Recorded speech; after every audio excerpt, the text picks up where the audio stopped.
출애굽기 14장. 홍해를 건너다. 여호와께서 모세에게 말씀하셨다. 너는 이스라엘 백성을 되돌려 믹돌과 바다 사이의 비 하이롯 앞 곧 바알스본 맞은편 바닷가에 천막을 치게 하라. 바로는 이스라엘 백성이 광야에 갇혀서 사방 헤매고 있는 것으로 생각할 것이다. 바로를 완강하게 할 것이니 그가 너희를 추격할 것이다. 그러나 내가 바로와 그의 군대를 통해서 영광을 얻을 것이다.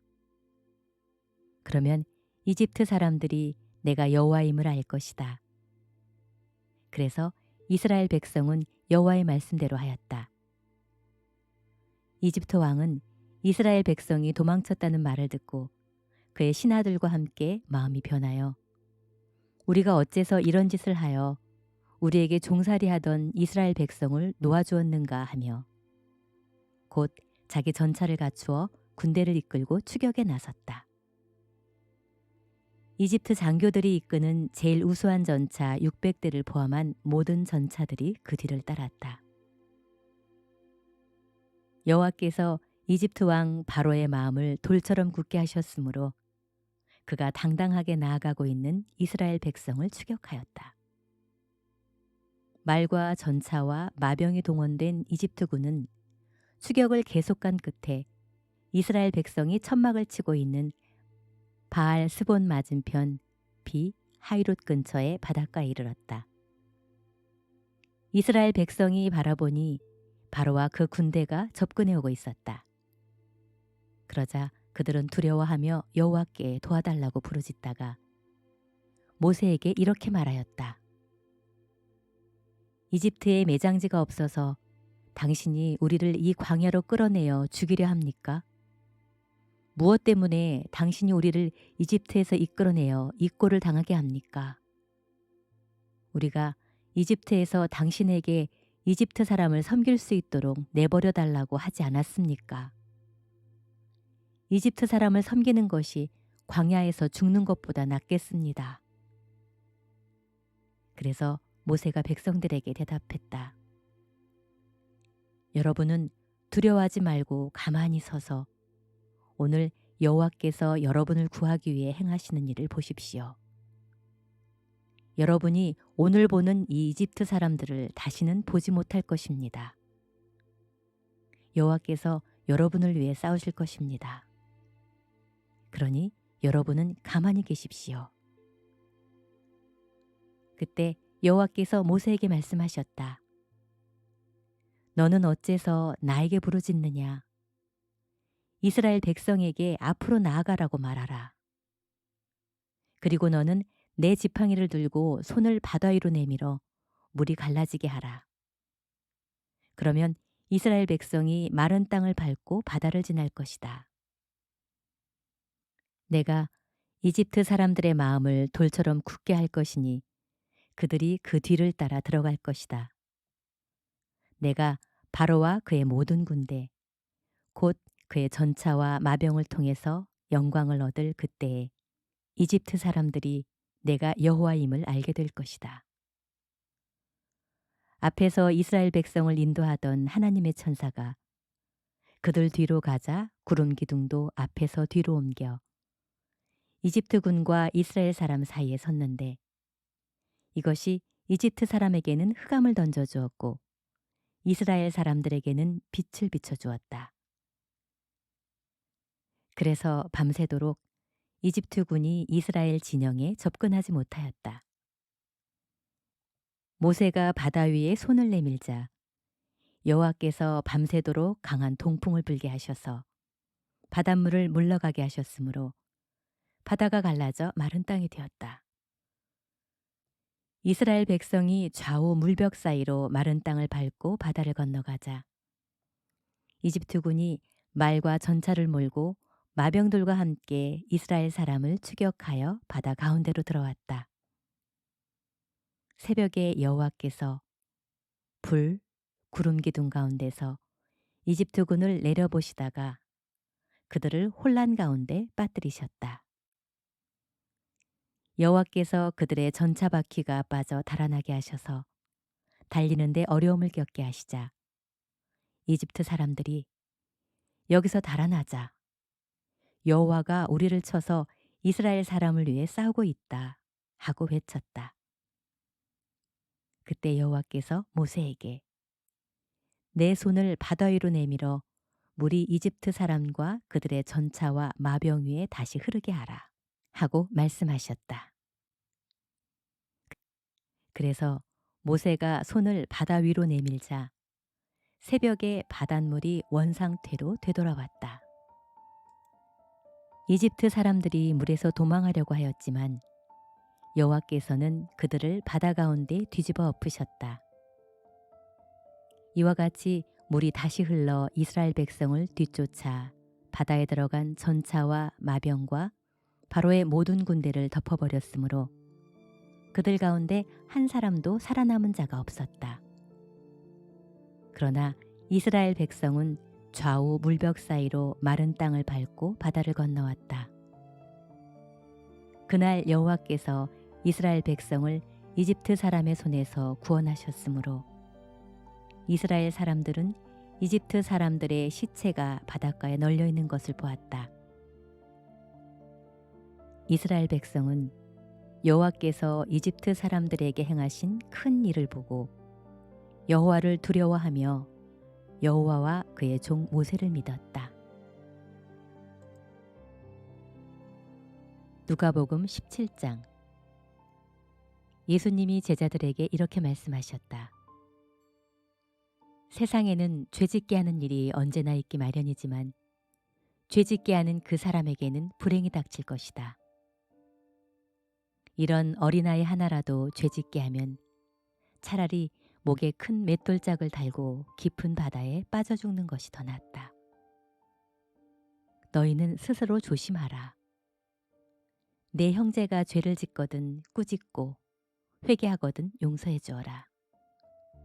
그가 하루 7번이나 내게 죄를 짓고 그때마다 와서 잘못했다고 빌면 용서해 주어라. 믿음과 감사. 사도들이 주님, 우리에게 더 큰 믿음을 갖게 해주십시오 하자 주님께서 이렇게 말씀하셨다. 너희에게 겨자씨 한 알만한 믿음이라도 있으면 이 뽕나무더러 뿌리째 뽑혀 바다에 심겨져라 해도 그대로 될 것이다. 너희 중 어떤 사람에게 밭갈이나 양치는 일을 맡은 종이 있다고 하자. 그가 밭에서 돌아오면 어서 이리 와서 앉아 먹어라 할 주인이 있겠느냐? 오히려 그에게 너는 내 저녁부터 준비하고 내가 먹고 마시는 동안 시중 들다가 내 식사가 끝난 다음에 내가 먹고 마셔라 하지 않겠느냐? 시키는 대로 했다고 해서 주인이 그 종에게 고맙다고 하겠느냐? 이와 같이 너희도 명령받은 것을 다 수행하고 나서 우리는 아무 쓸모없는 종입니다. 그저 해야 할 일을 했을 뿐입니다 하고 말하라. 예수님이 예루살렘으로 가시는 길에 사마리아와 갈릴리 사이로 지나가시게 되었다. 예수님이 어떤 마을에 들어가시자 문둥병자 10사람이 예수님을 만나 멀리 서서 큰 소리로 예수 선생님, 우리를 불쌍히 여겨주십시오 하고 외쳤다. 예수님은 그들을 보시고 제사장들에게 가서 너희 몸을 보여라 하고 말씀하셨다. 그들은 가는 도중에 몸이 깨끗하게 되었다. 그들 중 하나가 자기 병이 나은 것을 보고 큰 소리로 하나님을 찬양하며 돌아와 예수님의 발 앞에 엎드려 감사를 드렸는데 그는 사마리아 사람이었다. 이때 예수님은 10사람이 다 깨끗하게 되지 않았느냐? 그런데 9사람은 어디 있느냐? 이 이방인 외에는 하나님을 찬양하러 돌아온 사람이 없단 말이냐? 하시고 그에게 일어나 가거라. 내 믿음이 너를 낫게 하였다 하고 말씀하셨다. 준비하고 기다려라. 하나님의 나라가 언제 오겠느냐는 바리새파 사람들의 질문을 받고 예수님은 이렇게 대답하셨다. 하나님의 나라는 볼 수 있게 오는 것이 아니며 또 여기 있다, 저기 있다 하고 말할 수도 없다. 왜냐하면 하나님의 나라는 너희 안에 있기 때문이다. 그러고서 예수님은 제자들에게 말씀하셨다. 너희가 단 하루만이라도 나와 함께 있고 싶어도 그렇게 못할 때가 올 것이다. 또 사람들이 너희에게 그리스도가 여기 있다 저기 있다 하여도 너희는 그들을 따라 나서거나 쫓아다니지 말아라.